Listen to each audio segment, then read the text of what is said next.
اعوذ باللہ من الشیطان الرجیم بسم اللہ الرحمن الرحیم اللہم اصلح کل فاسد من امور المسلمین۔ ناظرین کرام السلام علیکم۔ یہ وہ دعا ہے کہ جس کو رمضان میں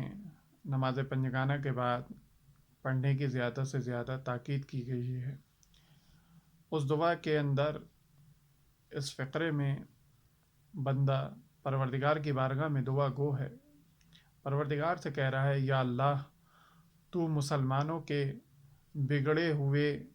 کاموں کو، بگڑے ہوئے حالات کو بنا دے۔ میرے دوستوں اور میرے عزیزوں، میں نے اس دعائیہ فقرے کو، اس دعا کے سینٹنس کو اپنی گفتگو میں،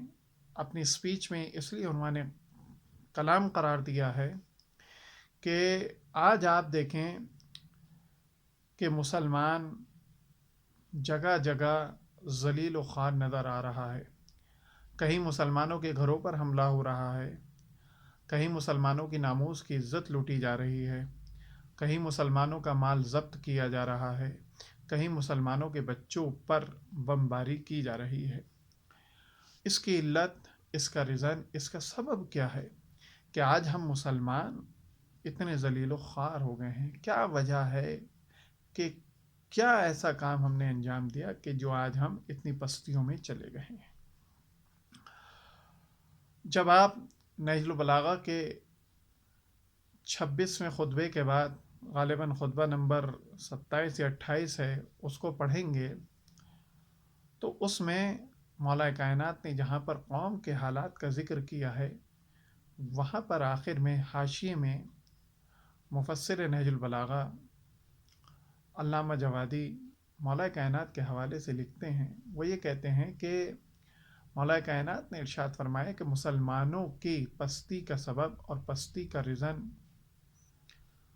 3 چیزیں ہیں۔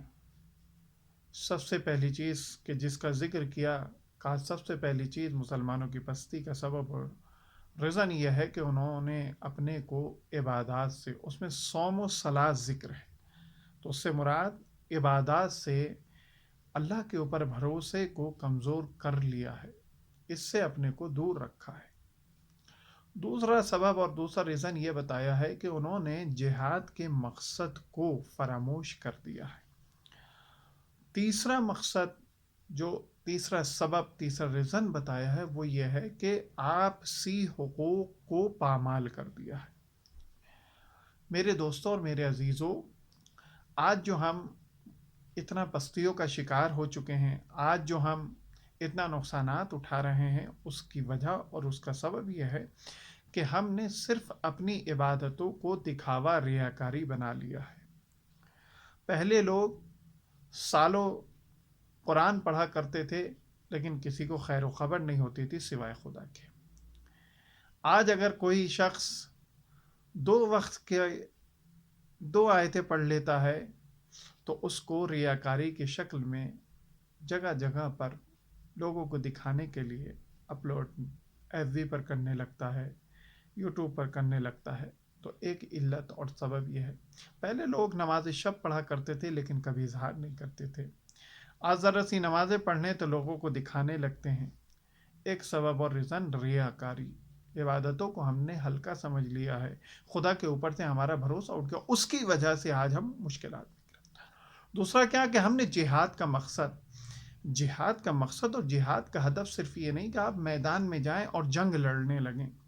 میدان میں جائیں اور تلوار زنی کریں، نہیں، بلکہ جہاد کا مطلب یہ ہے کہ ہر وقت ہماری قوم، ہمارا قبیلہ، دین کے ماننے والے ایسے اسباب کو مہیا رکھیں کہ اگر کوئی مصیبت آ جائے تو اس سے دفاع کریں۔ تیسرا سبب کیا تھا کہ ہم نے آپسی حقوق کو پامال کر دیا ہے۔ آپسی حقوق کیا ہے؟ آپسی حقوق ہم نے پہلے زمانے میں ہم نے دیکھا تھا کہ لوگ ایک دوسرے کے یہاں ملاقاتوں کے لیے جاتے تھے، رشتہ داروں کے یہاں صبح نہیں تو شام میں تھوڑی دیر کے لیے سلام کرنے کے لیے، حال و احوال پرسی کرنے کے لیے آتے تھے،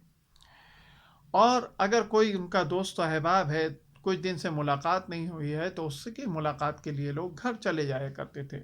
لیکن آج جتنا ترقی یافتہ زمانہ ہے تو لوگوں نے آنا جانا تو چھوڑیے، جو موبائلس یوز کرتے ہیں، جو واٹس ایپ یوز کرتے ہیں، اس پر خیریت بھی معلوم کرنے کو گوارا نہیں سمجھتے۔ تو یہ سب چیزیں سبب بنی ہیں کہ آج مسلمان ذلتوں کا شکار ہے۔ مولا کائنات کے حوالے سے اگر انسان کو ترقی پانا ہے تو خدا کے اوپر بھروسہ، عبادات کی پابندی، جہاد کے ہدف کو پہچانے کہ جہاد صرف میدان نہیں بلکہ ہر مصیبت کا توڑ مسلمان پیدا کر لے، ہر وقت میں آنے والی مصیبت سے آگاہی رکھے۔ اور تیسرا سبب اور رضان اگر ترقی کرنا چاہتا ہے تو انسان کو چاہیے کہ آپسی حقوق کی رعایت کرے۔ آپسی حقوق کی رعایت صرف یہ نہیں کہ کسی کو پیسے دے دینا، کسی کی ہیلپ کر دینا، نہیں، بلکہ کسی کی حال و احوال پوچھنا اور دو کلمات خوبصورتی کے، پیار کے اس کے سامنے بول دینے سے اس کے چہرے پر مسکراہٹ آ جانے کی وجہ سے بھی حقوق کی رعایت ہوتی ہے۔ تو لہٰذا انسان کو ایسا ہونا چاہیے، اور خدا کی بارگاہ میں دعا کرتے ہیں کہ پروردگار ہم کو اہل بیت کے بتائے ہوئے راستوں پر چلنے کی زیادہ سے زیادہ توفیق عنایت